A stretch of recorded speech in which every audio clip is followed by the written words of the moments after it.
Bismillahirrahmanirrahim. Alhamdulillah. Nikmat palawargi kopi. Assalamualaikum warahmatullahi wabarakatuh. Sampurasun wargi dulur baraya sadayana. Tepang dangudi sareng simkuring Mang Ian kidemang gunung halut ya geningan anu kasep anu manis anu kempotnya dina acara anu maneuh nyaeta dongeng Sunda.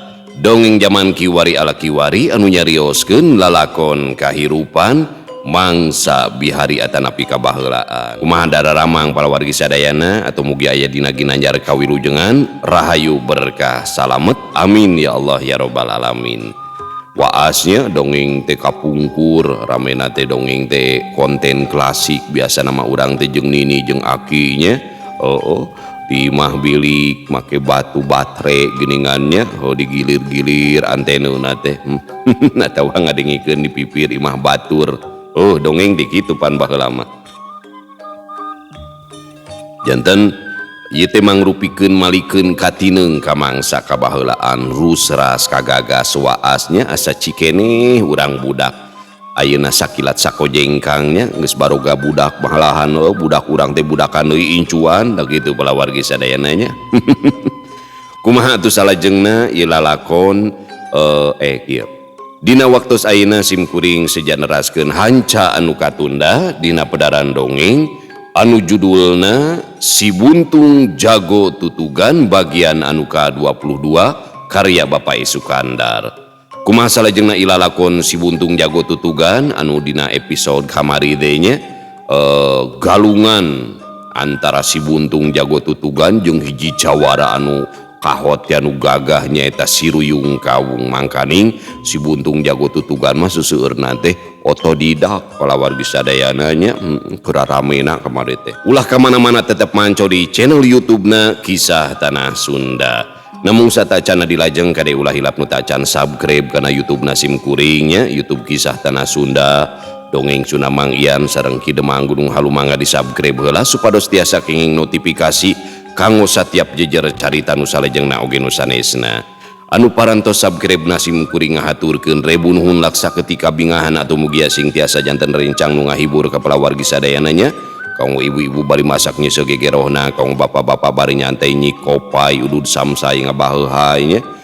Di padamelanana di tempat konveksi bari ngajahit motong obrasna di tempat cukur asgar, di perjalanan, di pasar, di kantor, di pabrik, pokona mah kadulu-dulu nu aya di lemur baraya nu aya di kota oge di pangumbaraan. Kumargi teu sakedik wargi-wargi urang nu aya di luar daerah bahkan di luar negeri sok mararanco dina dongeng Sunda Mang Ian teh nya aya nu di Amerika, nu di Jepang, nu di Korea, di Taiwan. Pokona mah di mana-mana ulah hilap di like, di komen, di share nya. Sareng ulah di skip iklanna cing karunya pan penghasilanna teh tina YouTube. Mami uli nya ajakan urang Amerika nya Donald Trump senang ngadengekeun dongeng Sunda. Pokona mun teu daekeun rudal we tuman tak kitu.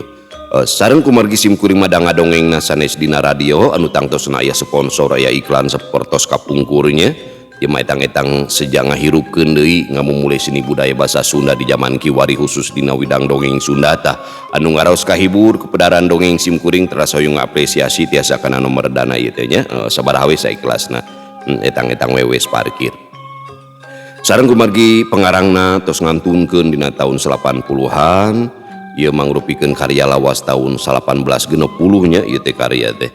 Ku kituna hayu urang sami-sami ngagip mangrupi aosan Al-Fatihah kanggo pengarangna pamugi anjeunna sing aya dina rahmat magfirah Allah. Khususon ila ruhi ahlil kubur Bapak Sukandar, Allah maghfir lahu warhamhu wa'afihi wa'fu anhu syaulillahi lahum Al-Fatihah. A'udzu billahi minasyaitonir rajim. Bismillahirrahmanirrahim. Alhamdulillahi rabbil alamin. Ar-Rahmanir-Rahim Maliki Yaumiddin Iyyaka na'budu wa iyyaka nasta'in ihdinas siratal mustaqim siratal ladzina an'amta 'alaihim ghairil maghdubi 'alaihim waladdallin amin. Ieu dongeng teh sae pisan ratingna nya 10.000 kaluhur atuh pamugia upami 10.000 jalmi ngaoskeun Al-Fatihah janten mendan energi anu luar biasa kalayan kaberkahanana ngecret ka urang sadayana nya sing dikabul hajatna sing disolehahkeun nya rumah tanggana pokona mah sing hebat sing bagja. Supados tenyang kolong tingkana waktu sayu urang sami-sami ngalajengkeun ieu lalakon Si Buntung Jago Tutugan bagian anu kali 22 mangah kaparayun sadayana wilujeng ngadangkeun prung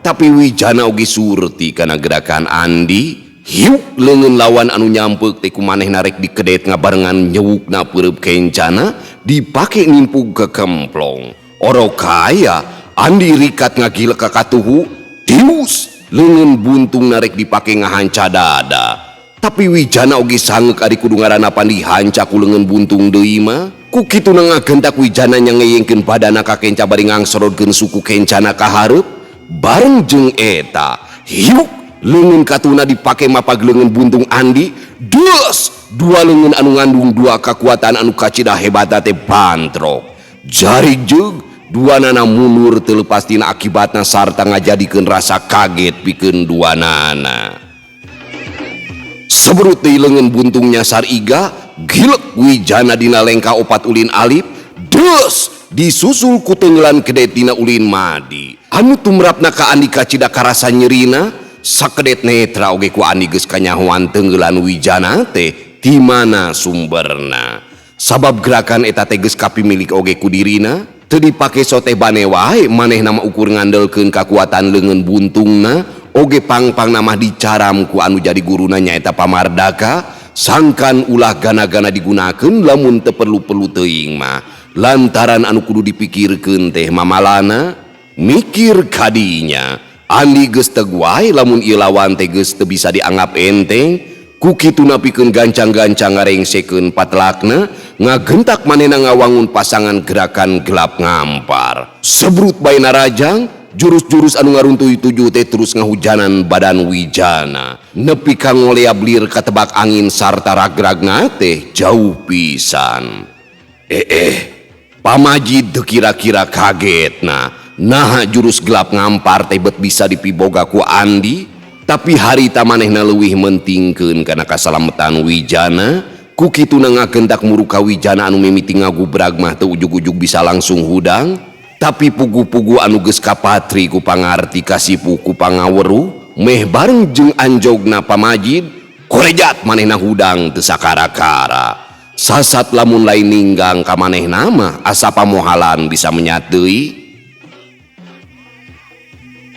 gelap ngampar aki Wijana ngebrehkeun ka kagetna nya jalu puguh aki oge kaget nah eta jurus teh bet kapimiliku manehna Pamajid bari ngareret ka Andi anu keur molohok lantaran ngerasa kaget ku jajaten anu jadi lawan anu katempona teu sakara-kara padahal jurus gelap ngampar teh geus teu bisa disangsrikeun deui kahebatanana sabot keur kitu Madasim gentak nyamperkeun ka Andi malah Sukri mameh heulaan nepikeun naon-naon papanggihanana yen tadi manehna papanggih jeung si Jakalara Katut Bahrawi malah tadi teh ngudag ka manehanna nangan anu matak teu kahartina teh kunaon maranehna bet baralik deui atuh lain deui sewotna Andi puguhan keur diteteangan ku kituna teu loba carita deui Andi ngablesat bari ngagorowo kaki jantra sangka nuturkeun gorobas kanu balas sisieun jalan maksudna rek motong jalan bari dituturkeun ku Ki Jantra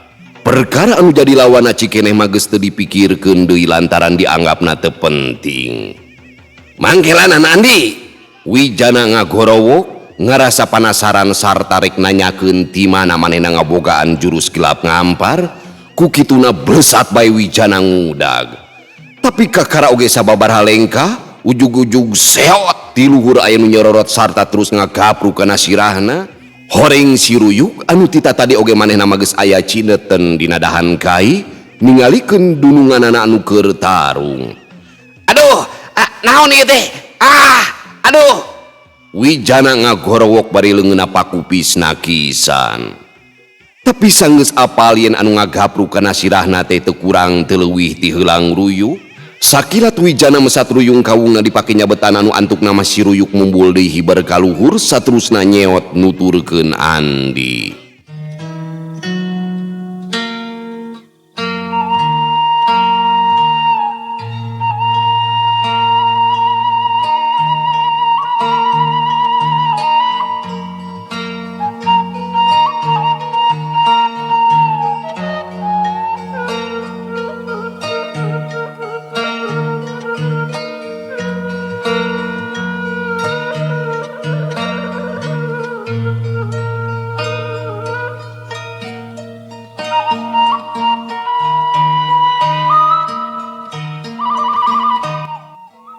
Pamiarsa sadayana anu pararege, cag heula tunda lalampahan Wijana, ayeuna urang caritakeun karna anu terus mangpret ka arah Cisaat dituturkeun ku Bahrowi anu dina sajeroning lumpat teh teu boleh dilimpudan kaheran.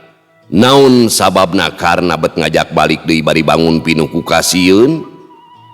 Pikeun Bahrowi mah teu apal ka pamajid anu harita ngaburak-barik di Tanjung Pura. Atuh harita mah karna oge teu bisa sidik nenget-nenget sabab kumikiran si Belang anu harita jadi lawana oge geus matak bingung. Tapi lamun seug harita karna tenget mah nitenan pamajid geus bisa nebak lamun si Belang teh pasti Wijana nu tayalian dulur kukutna. Sajeroning lumpat teh terus mikiran naon sababna pamajid jeung Wijana bet aya di tempat eta. Nah ieu teh aya patula patalina jeung kalakuan manehna anu geus nyiksa nyisari katut ganjar atawa kajadian di Nangkapait waktu manehna nyieun fitnah ka Andi teh. Lamun bener teh kana sangkaan anu kadua, alus oge pikeun manehna masasatna kapan manehna teh ngahaja nepakeun gegeuleuh ka Andi ku cara ngakukeun si Buntung jago tutugan waktu kajadian di imahna Pak Asmita. Lumpatna karna nu geus teu nolih deui ka Bahrowi anu jauh tinggaleun di tukang, ngan untung harita teh geus nepi ka jalan sisieun lembur Cisaat. Karna ngalaunan lumpat, teu lila katempo Bahrowi anu lumpatna geus sosolontodan bari sakapeung ngarampeol, gok nepi. Aduh, Jang Jaka, tobat, teu kiat babat teh. Ripuh diajak balap lumpat mah. Aduh. Ceuk Bahrowi sanggeusna eureun tina lumpatna bari diuk dina jukut sisi jalan satengah meubeuteun maneh bari napasna renghap ranjug. Lah, hitung-hitung ngajag-jageun urat anu murungkut we atuh Pak. Ceuk karna bari ngareret kanu keur ngalungsar sedeng manehna oge napasna geus empes-empesan teu beda we jeung anu geus diudag anjing edan. Sanes, nu teu ngartos Bapak teh. Padahal mun terus diudag mah moal burung teu kacorok ta si Sukri teh. Kitu mah Bahrowi teh bijaksana dina ngomongna. Padahal maksudna mah nanyakeun naon pangna bet balik deui sarta nepikeun ka lumpat ti paparetot saperti kieu. Adi Pak Bahrowi, tadi teu ningali kitu aya dua jalma. Diteruskeun mah kuliah we disangka karaman ke. Karna mere alesan anu dijieun-jieun. Wah, piraku oge nganduaan, malah pas pisan. Ujang ngalawan anu ngorana, Bapak ngelawan anu kolotna pan. Kumaha? Moal oge tahan. Maksud teh moal tahan we lah. Sabab tadi teh pan geus deukeut ka lemur panenjoan geus pasti maranehna teh urang lembur. Jeung lamun urang ngayakeun pasenatan jeung maranehna tadi, bisa wae si Sukrina ngadon ngabejaan urang lembur. Geus pasti urang pada ngarepuk Karna ampir we kacaletot anu antukna ngomongna jadi gap-gep kop arap-ap eureup-eup siga nu keuna ku eureup-eureup. Bejakeun we urang marek newak si Sukri. Nu maling hayam ti lemur sejen we atuh. Geureun, kumaha mun eta lemur teh aya dulurna hepek? Deh kumaha engke? Karna tetep mere alesan. Atuh dikitukeun mah Bahrowi teh teu ngomong deui, lain pedah kaharti tapi malah tamah lieur mikiranana.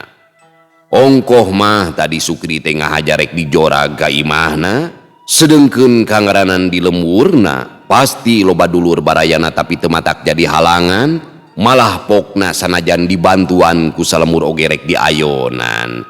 Tapi naha ayeuna make jeung ngomong sieun rek dikoroyok sagala. Tapi ari rek dituluykeun pacental-cental jeung karna sasat ayeuna mah geus jadi dununganana asa eueuh guna. Ku kituna sanajan teu ngarti oge Bahrowi teh jempe akhirna mah. Ari ayeuna urang bade teras ka mana ieu teh? Urang mulih deui we. Nah moal ka ditu deui. Ka ditu ka mana ieu teh? Karna api-api teu ngarti ka teu nyieunna. anta di atos. Sugan we jang jaka bade bade nami. Bosen lah, mineng-mineng ting mah. Bosen pak. Karena dibarengan ku ngahaha. Atuh urang nyuhunkeun cai-cai. Ieu ti koro asa garing kieu bapa mah yeuh. Jang jaka mah los-los kadinya we nya. Nyanya. Hayu atuh. Karena barijung nangtung terus nama lalempang deui duanana rek ngadatangan imah Nyi Eno. Tadi mah ngomong teh bosen cenah, tapi ari geus amprok mah teu beda we jeung anjing anu manggih tulang, malah waktu ku Bahrowi digeuh-geuhikeun oge, da eta mah nyegegna teh alah batan anjing rek direbut hakaneun. Pikeun Bahrowi mah aya atohna lantaran sasatna aya waktu jang ngareureuhkeun kacape. Kukituna goledag wae manehna ngagoler di tengah imah, teu lila geus kadenge kerekna mani nyegrek.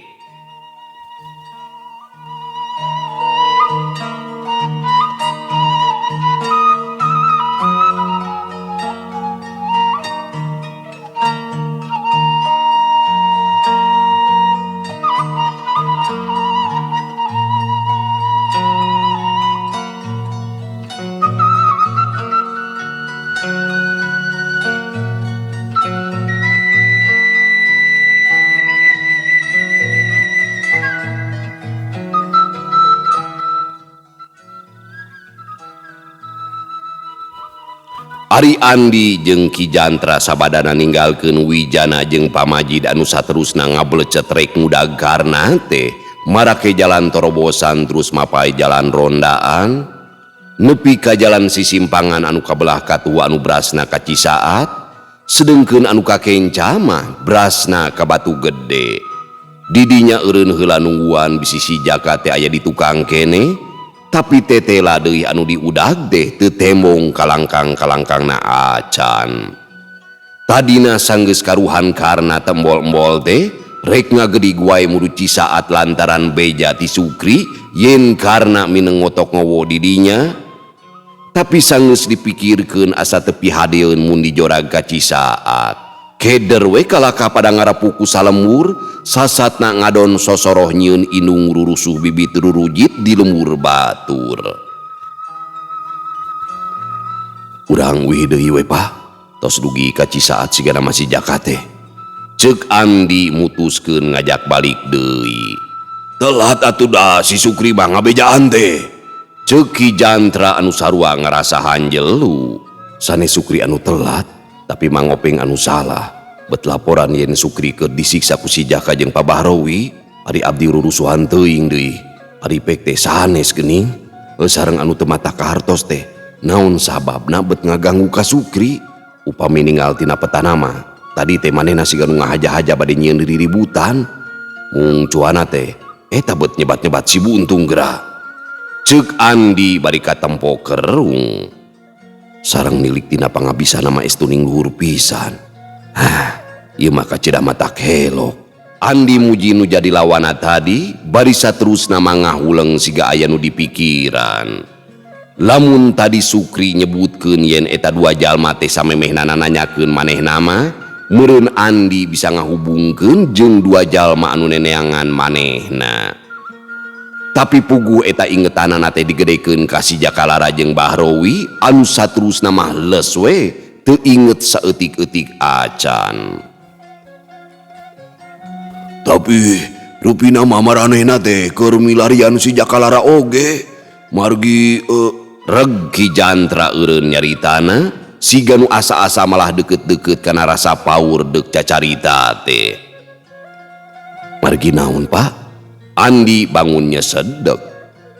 Akhirna mah derek-dek bae ku Ki Jantra teh dicaritakeun sagala kajadian waktu si Jakalara jeung manehna rek ngabadog imah Haji Akub di Tanjung Pura anu nepi ka akhirna digagalkeun ku ayeuna hiji jalma nu make taregos sarta papakean anu ngarupakeun maung. Kutan? Nah aku nyalira eta diburak-barikna teh. Nah atuh sanes dikerepuk. Andi kacida kaget jeung panasaran. ngawitan ukur si belang. Terus warga rabul sabedog-bedogna anu antukna bapa sabalad-balad teh campu dugi ka sadayana oge ngaranna Pantaratu. Ngan nalika warga tos kasedek eta sajorelatur bari ngagunakeun panangan kosong eta nu sepuna ngamuk ngawik dugi ka si Jakalara sareng anu sanes kalebet bapa nyalira kabur katawuran. Waduh, hebat oge atunya eta sepuh teh. Ceuk Andi dina mujina dibarungku hate anu tambah ku rasa penasaran. Lain karunyanya nu ngadongengna Kunaon kitu? eta nu nyawer jaba poho ududi. Oh, nyakeun heda geus biasa tuh. Lain watir we nya teh mukat monyong-monyong nu nyawer di. Tungtuna balelol di.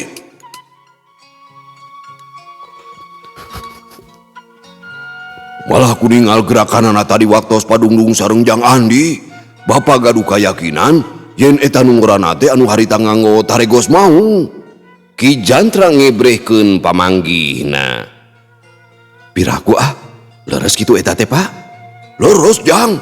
Teu dipicun sasieur oge. Boh tina gerakan, boh tina dedeg pangadegna. Rupina manehna teh nuju maluruh si Jaka.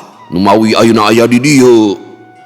Muhun sigana mah kana kituna Pak. Nu matak pantes lamun tadi si Jaka anu keurang udag sukri dugikeun ka baralik deui oge.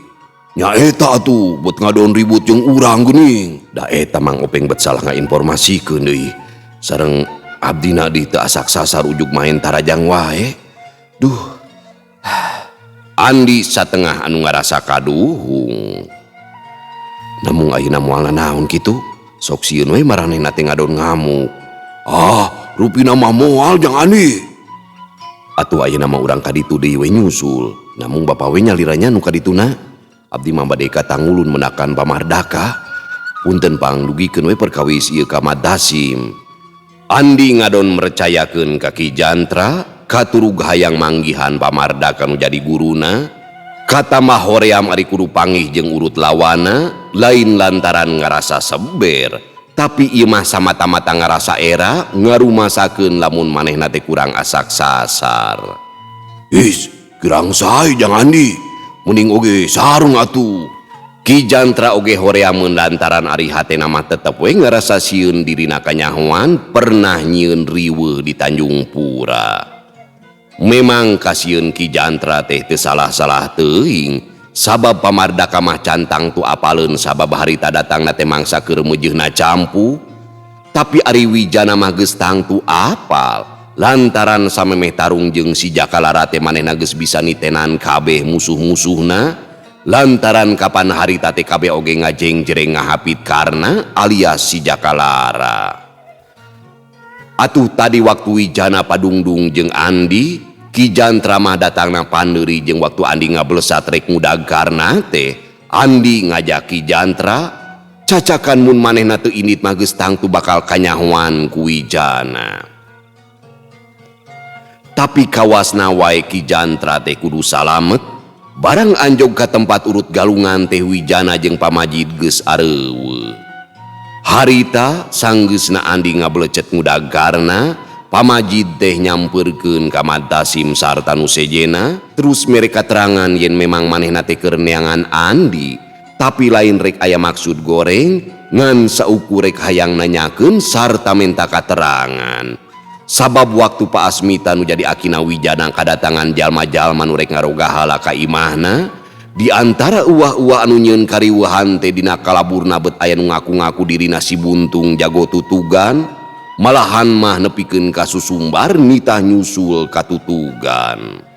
Neangan Andi soteh rek menta katerangan yen ieu teh laku lampah jalma julid anu ngahajar rek ngabengkahkeun lantaran manehna teh sidik harita katempo leungeunna di bulan Kulawon Bodas.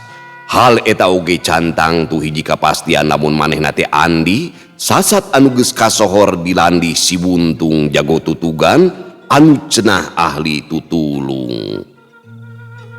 Kitu tah Kisila pangpangna kaula jeung pun incu ayeuna aya di lemur ieu teh sabab menang beja lamun Andi alias si Buntung jago tutugan keur aya di panenjoan. Ngan nalika ngaliwat kapal bah dieu ujug-ujug aya nu lumpat di baberi ku dua jalma Jadi tewakso teh maksudna mah bade ditakon aya naon bet lumpat. Pamajid nutup caritaanana bari ngareret ka salarea. Oh, kutan teh kitunya. Memang hal eta teh tangtos gawena jalma julid anu maksana bade ngadu dombakeun. Cek Mat Dasim bari unggut-unggutan. Tah kitu heumanehna teh tangtosna oge anu ngamusuh ka Jang Andi. Ieu sababna kaula tebih-tebih datang hayang nepangan Jang Andi teh. Sugan jeung sugan, Jang Andi teh kagungan musuh, janten tiasa dipaluru engke saha-sahana. Pamajid ngajentrekeun. Manawi eta kinten-kinten Pak Asmita teh kagungan musuh teu. Upami kagungan bawiraos kaula mah gampil atuh kantun kadinya wae maluruhna. Kitu tasun. Mat Dasim kalahkah mere saran. Nya kantenan we, namun kapungkur nalika nuju anom. Sareng tebih di tempat sanes deui.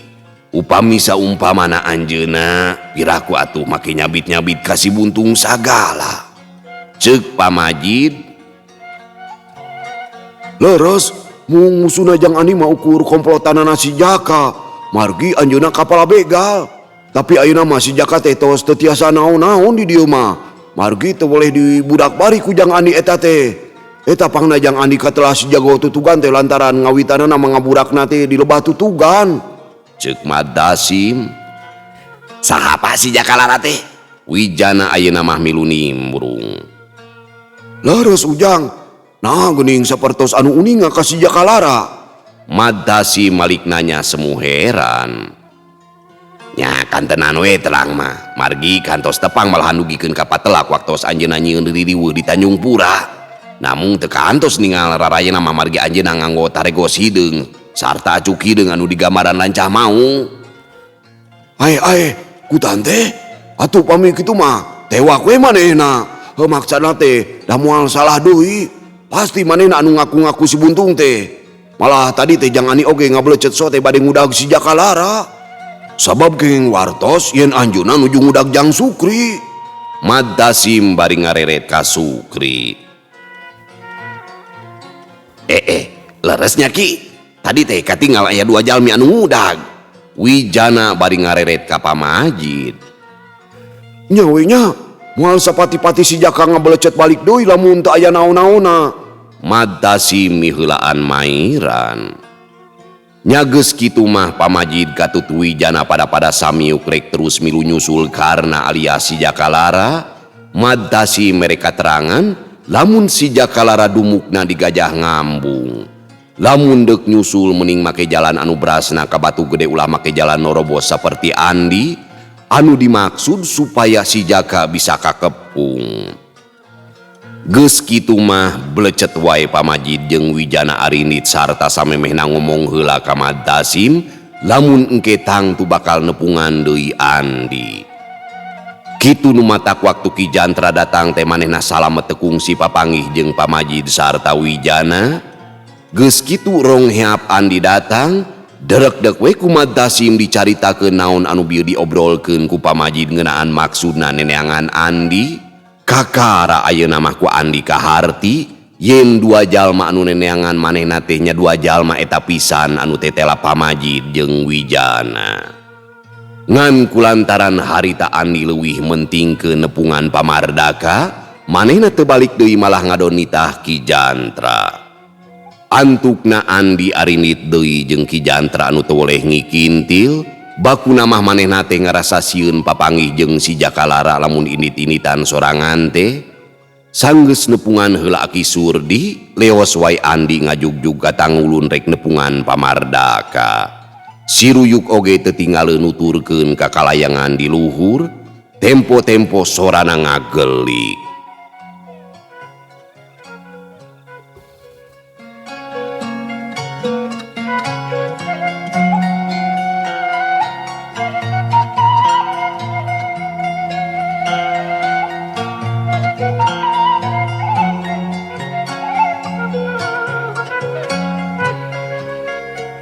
Pamiarsa sadayana, puguh oge sapoe eta mah karna teu ingkah-ingkah ti imahna Ardasim nya munasabah lamun teu kapanggih teh da Pamajid jeung Wijana mah maluruhna nepikeun ka Cisaat. Ari rek diteruskeun ka Gajah Ngambung, maranehna teh ngerasa hoream, da bakuna mah ku teu apaleun lebah-lebahna, da cenah puguh ayana oge di sisi Gunung Haruman. Ku kituna baralik deui muru ka lemur panenjoan anu maksudna deuk nepungan Andi. Tapi kacidang ngerasa harendegna sabab Andi teh teu kasampak. Ku kituna jadi pugag lalampahan, jadi asa ngabuntut bangkong. Ari deuk ditungguan da puguh lain tungguaneun sabab can karuhan iraha balik deuyna. Geus kitu mah maranehna ari nit deui ninggalkeun panenjoan bari ngarasa harendegna lantaran Andi teu kasampak. Rada kaget abdi mah aki, ceuk Wijana bari leumpang nyarita ka Pamajid. Nah kumaha kitu? Eta ku gerakan gelap ngampar, nah beti piboga ku Andi. Ih, puguhan aki oge, nu mata hayang pisan panggih teh. Aki hayang nanyakeun oge ngeunaan hal eta ka Andi. Eta ku aki teu kantos dilungsurkeun ka nu sanes kitu. Nya puguh atuh, ku aki ukur digubrakeun ka hideep jeung ka bapa hideep, teu dibikeun ka nu sejen. Malah ka murid aki sorangan di Cibalieur oge teu kungsi dibikeun. Moal kitu ku abah mah diturunkeun ka nu sanes. Moal keresaheun atuh jangjana. Nganduka teuing manehna teh bisa bae murid sapaguron aki baheula. Tapi dah cenah mardaka guruna teh ceuk Madasim oge. Pamajid bari terus kerung semu anu kereng nginget-nginget. Sedengkeun batur sapaguron aki mah teu aya nu ngaran eta jeung teu aya urang Garut deui. Ceuk Pamajid, eta deui hebatan teh leungeun buntungna, ngajebrod kana dada teh karaosna sapertos ditoto ku halu beusi. Moal salah jangjana, boa leungeun buntungna teh minangka sanjata andelanana. Sabab anu katiten ku aki mah leungeun katuhuna mangan saukur mangrupakeun pancingan. Da intisari kakuatan mah aya dina leungeun buntungna. Ngan lamun tadi make gerakan besot mah jangjana, tangtu leungeun buntungna teh bisa dilumpuhkeun. Mohon aki, tapi da maksad abdi mah teu aya niat bade nyilakakeun. Sareng sigana mah manehna narajangso teh pedah ku salah paham. Apaan tadi teh urang nuju ngarejengan rerencanganana. Alus we jalu.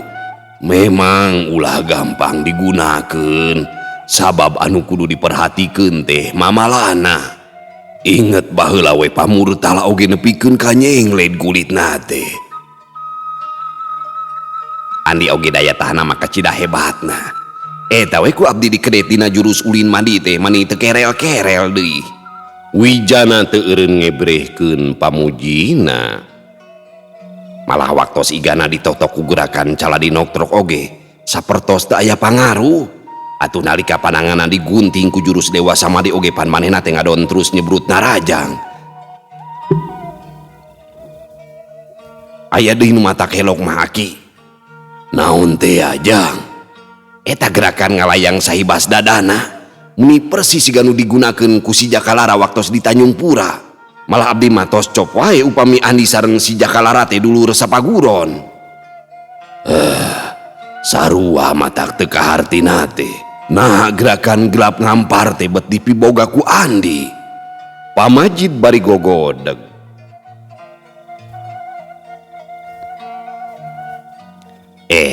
Dupi ayeuna bade teras ka mana ieu teh? Urang balik heula we ka Cicapar urang badamikeun deui jeung bapa hideep. Sabab ayeuna mah udageun teh geus sidik aya di daerah Leles. Dupi aki engke bade teras nyarengan, nyapugu we atuh jangjana. Pepeurieun aki teh tiba heula jarang pisan ngaping hideep. Ceuk Pamajid bari ret neuteuk Wijana pinuh ku rasanya. Pamiarsa sadayana anu pararegeh, mun Pamajid jeung Wijana mah harita teh masih keneh ngetrik leumpang, Andi mah jeung Ki Jantra geus narepi ka Tangulun. Bubuhan leumpang anu diburu-buru loba lengkah batan ngobrol. Anjog ka imah pamardaka kasampah keur aya. Atuh boh anu kasemahan boh Andi lain deui atohna. Komo deui pamardaka anu geus nganggap incu ka Andi teh. Sanggeus silih nembrakeun ka sono mah derek-dek we Andi teh nyaritakeun pangalaman bitotama jeung hiji jajaka anyar pinanggi. Kitu wosena cenah. Lain rek minang saraya bebeja teh ieu mah bubuhan ku kadorong rasa panasaran sabab harita lawan bet make jurus kedet ulin madi anu dihubungkeun deui jeung ujangan guruna anu ulah gana-gana ngagunakeun. Kari-kari ayeuna aya jajaka anu ngagunakeunana malah dina cara-cara ngagunakeun teh teu beda sacongo buuk oge. Tungtungna ngerasa risi bisi eta jajaka teh dulu resep paguron. Kitu di antara pedaran Andi anu diebrehkeun ka pamardaka. Pamardaka sajongjonan ukur ngahuleng, tapi teu lila langsung ngarenyu dibarengan ku nyarita sorana datar pinuh komara. Anjir aing kudu merankeun kolot anu pinuh komara ieu da komara teh nya. Urang pinuh komara teh. Andi, memang di daerah ieu mah nu sakanyaho aki nu sejen can aya nu boga. Tapi sanajan kitu ulah kaget Andi. Lantaran ari kangaranan ilmu mah lain hakna hiji jelema atawa hiji golongan. Ngandung harti sing sahabai bisa miboga ari kadada kaduga mah. Jadi teu kudu kaget, teu kudu helo. Bisa jadi manehna teh ngaguru kadulu resep paguron aki atawa kanu sejen. Lantaran tadi teh ilmu mah lain hak hiji golongan. Kitu tah jalu. Kahartos aki. Mung anu dipika paur ku abdi teh. Sieun eta jalmi sarundayan sareng abdi. Andi tetep mendekul sarta sila kekep. Eta cenah urang mana Andi? Saur Pajantra mah anjeunna teh urang Tanjung Pura. Temal Andi bari ngareret kaki Jantra anu keur ngaragamang rek nyokot ulen. Leres eta teh Ki Adi. Pamardaka ngareret kaki Jantra. Leres henteu mah teu patos paos aka. Namung harita pendakna nuju di Tanjung Pura. Malihan duaan sareng pameget sepuh-sepuh. Rupina eta nu janten guruna teh. Ki Jantra mereka terangan sakadarna lantaran manehna oge ngarasa balilu. Ke, pantaran saha eta teh? Ised sepuh sakedik ti akama kitu. Pandena jangkung rada alit, maksad teh sanes jangkung ageng. Cik, aya ciri sanesna henteu? Rambut mastakan atos camut-mut bodas oge janggotna nya kitu. Raraina bersih semu pias sareng angguanana bodas-bodas. Kumaha? Pakaian bodas? Keur waktu di mana eta teh Ki Adi? Ceuk pamardaka nanyana semu sewot. Malah dina hatena ngagerentes boa-boa cenah. Nalika di Tanjung Pura, malihan waktos tepang di panenjoan oge sami nganggorak sukan bodas. Rupina mah karesepna. Eueuh disalin we meureun. Ceuk pamardaka teuing heureuy teuing nyaan. Ngan ari ditilik tina siak anu katempo dina rarayana mah siga aya nu disumputkeun. Duka atuh, mung kitu we datos 2 kali penak teh angguanana teu boleh bodas-bodas. Teu wawuh. Pamardaka ngagereneng bari ngalius terus tanggah mencerong kaluar ngaliwatan jandela anu keur muka. Muka tembong ukur bulauna langit keur mujeuhna hade poe. Andi, Pamardaka nyarita deui, panonna geus melong deui kanu diajak ngobrolna.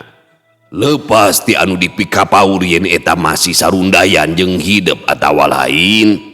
Pikeun aki mah teu matak jadi soal. Ngan anu dipake ka hariwang teh eta ku wosena jeung pangabisana anu ceuk hidup mah helain bantrak-bantrakeun.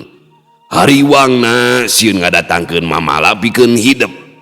Ku kituna Andi, upama engke rek balik deui ka panenjoan, kapaksa hidup rek dibarengan ku aki. Lamunnya eta nu jadi guruna lawan hidup teh, leuh geus bisa kumaha tah hebatna. Muridna wae geus sakitu hebatna. Asa sora nu bersin bieu.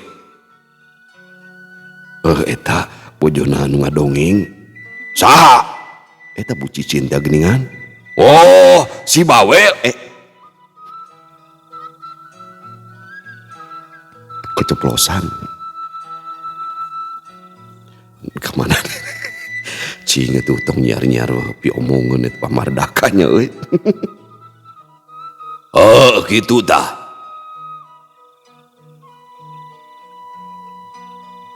Upama enggerek balik deui ka panenjoan, kapaksa hidup rek dibarengan ku aki. Lamunnya eta nu jadi guruna lawan hidup teh, leuh geus bisa kumaha tah hebatna. Muridna wae geus sakitu hebatna. Lamun seguruna ulu biung pipilueun kapaksa aki oge kudu pipilueun. Keun ku aki urang sangareupan. Pamardaka nyaritana Daryana keur. Hatur nuhun atuh aki. Namun abdi wangsulna bade enjing we. Har, nah atuh beterurusuhan andi. Keheula atuh sono kene aki teh. Ae, kumaha hari perkara jeung si Bahrowi geus rengse.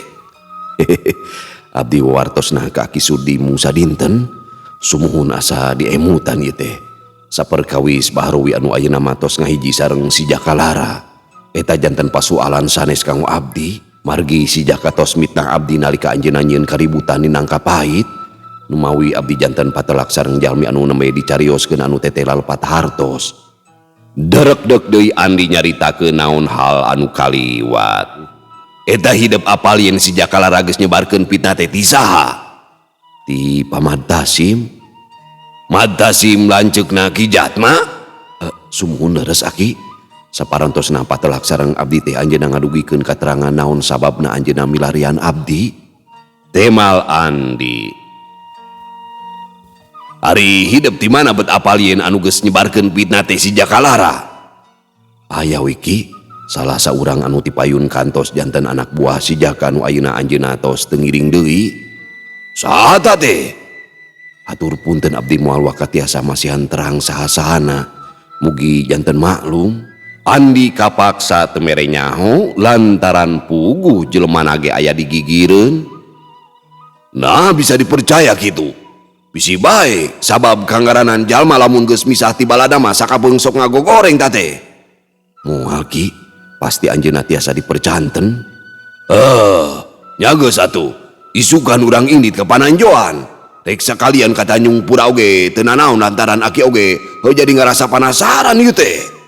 Ceuk Pamardaka bari tarangna kerung-kerung we bangun aya nu keur dipikiran. Sumuhun atuh Ki, atur nuhun.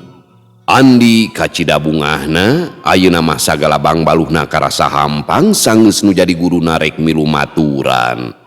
Jalan anu bakal disorang dina hal rek newak si Jakalara jeung Bahrowi teh moal hese. Atuh lamun heug kudu bantrok deui jeung jajakan nu kamari patelak oge teu matak jadi gimir. Bari manehna hayang nyaho sena Pamardaka anu sabenerna. Najan baheula kungsi nyaksian basa keur leutik waktu Pamardaka galungan jeung Bahrowi. Anu lamun lain ku manehna di baledog mah tang tuleungeun Bahrowi teh geus sapat ditigas ku bedogna Pamardaka. Sanggeus beres cacarita mah Andi jeung Ki Jantra ngagaloler di tengah imah sarta telila oge geus tibra di teluh juri tunduh.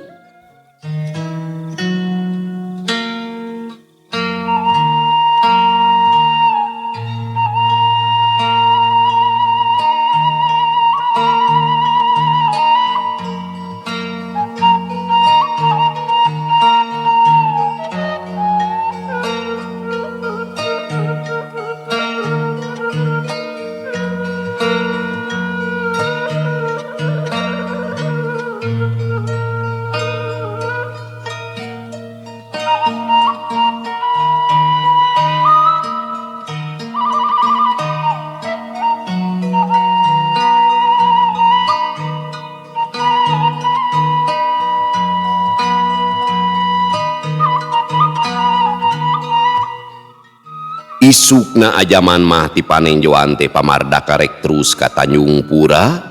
Sabenerna mah lain rek mereskeun masalah Andi jeung Wijana, sabab ari ngadenge carita mah masalahna teh geus beres ku sorangan. Sabenerna mah rek ka Tanjung Pura soteh sabab Sabenerna mah rek ka Tanjung Pura soteh sabab kataji ku caritaan Ki Jantra ngeunaan Pamajid. Tapi lantaran Andi kekeh hayang ngarengsikeun heula masalahna jeung Bahrowi anu geus jadi musuh kabuyutanana, nyabring bae kabeh ngabring ka Gajah Ngambung. Ngan hanjakal deui anu kasampak teh ngan ukur imah kosong, geus karuhan teu kapanggih di Gajah Ngambung mah baralik deui we ka panenjoan. Sedengkeun karna nu ayeuna mah geus ngarasa heureut lengkahna, manehna geus teu cicing di Gajah Ngambung, sabab ceuk pamikirna lamun heugeuru sia ngeunaan fitnahna kabongkar teh geus tangtu Pamajid jeung Wijana teh bakal ngudag ka Gajah Ngambung. Andi anu bakal jadi pituduh jalana, ku kituna karna teh ayeuna mah cicing di Karangsari nya eta di lemburna Wigena sangkan deukeut lamun ngadodoho Ki Jantra, maksudna rek ditewak lantaran Indi teu bebeja. Ari Andi sanggeusna teu hasil maluruh di Gajah Ngambung teh ngariung deui di panenjoan, atuh nu sejena mah barali ka imahna, Mad Tasim nyelang heula ka Kadungora, sedengkeun pamardaka Andi jeung Ki Jantra mah geus rerencepan rek ngajugjug ka Tanjung Pura. Rebun-rebun tiluan geus arindit, sanajan kasebutna rerencepan oge tetep we ari siruyuk mah kanyahoan. Waktu keur di jalan totorobosan manehna nyirorot, cele entrep dina tak-tak Andi. Terus nyalusupkeun hulu dina jero jangjangna teuing tunduh atawa tiriseun. Nepi ka Tanjung Pura teh Ki Jantra mah ngarasa teu tenang, sok sieun warga arapaleun. Ngan kabeneranna teh mangso keur eueuh, lamun seug aya panggih teh, cilaka 12 manehna bakal kanyahoan.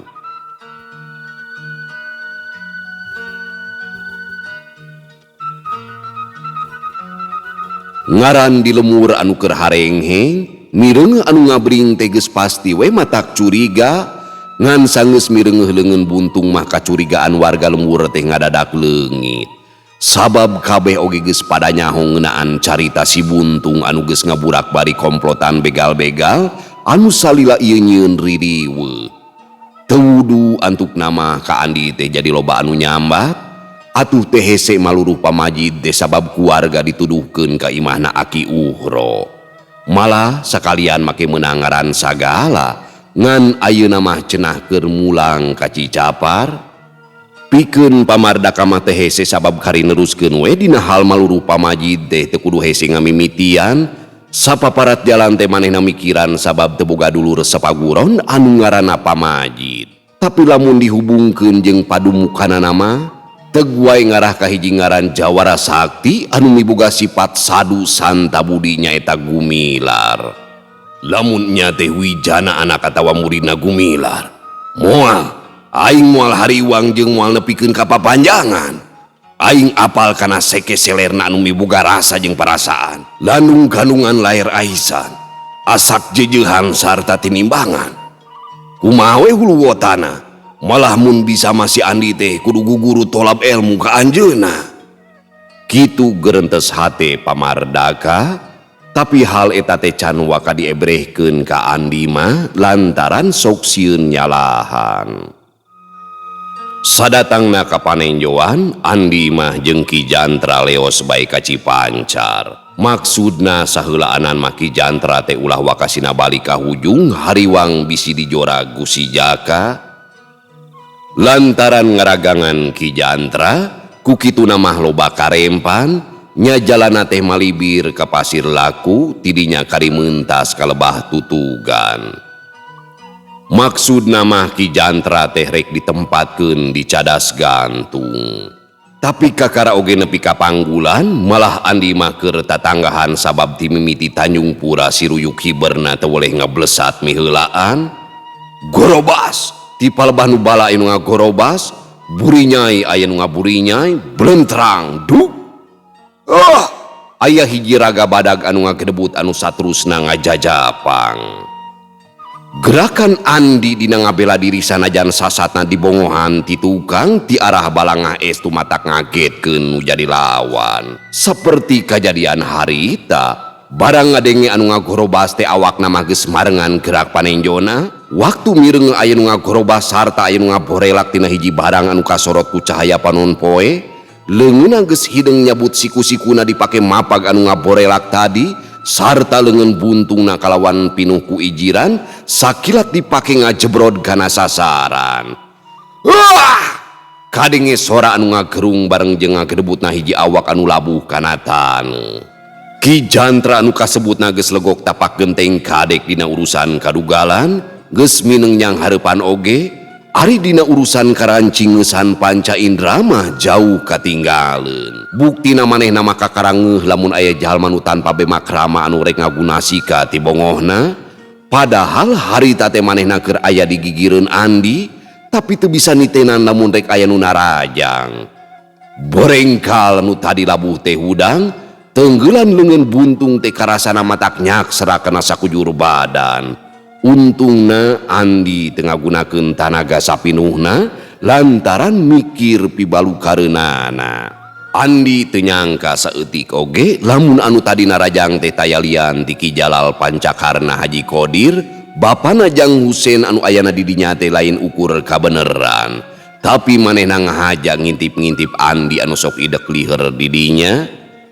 Harita sanggeusna gagal ngalaksanakeun pamentana Jang Husein anu nitah ngabinasakeun Andi, manehna teh pupulih ka Jang Husein.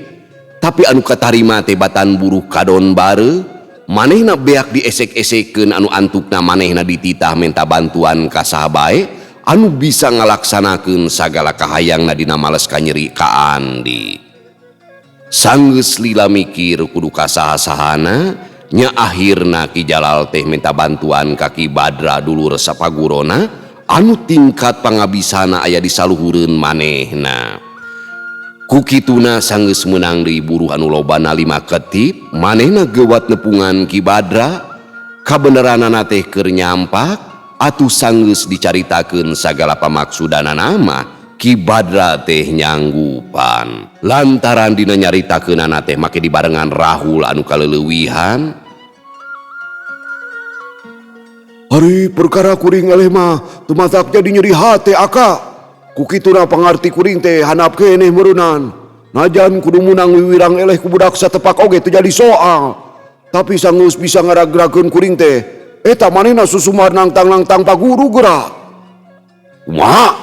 Dedengean teh si buntung nangtang paguru.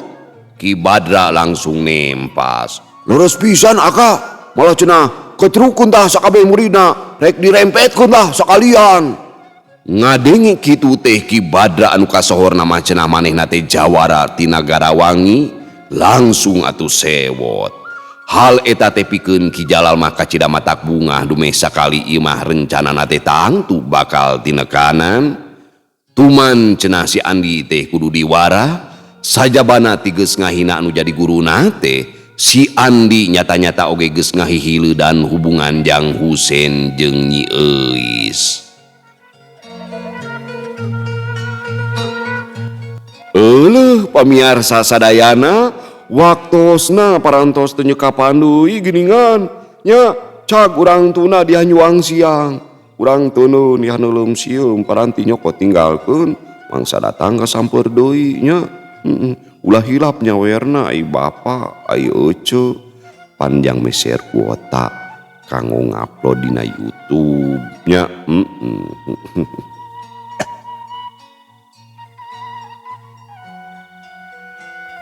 Cag urang tunda di Hanyuang siang, urang teuneun di haneulem sieum paranti nyokot ninggalkeun mangsa datang ka samper deui. Wallahu muwaffiq ila aqwamit thoriq. Wassalamualaikum warahmatullahi wabarakatuh.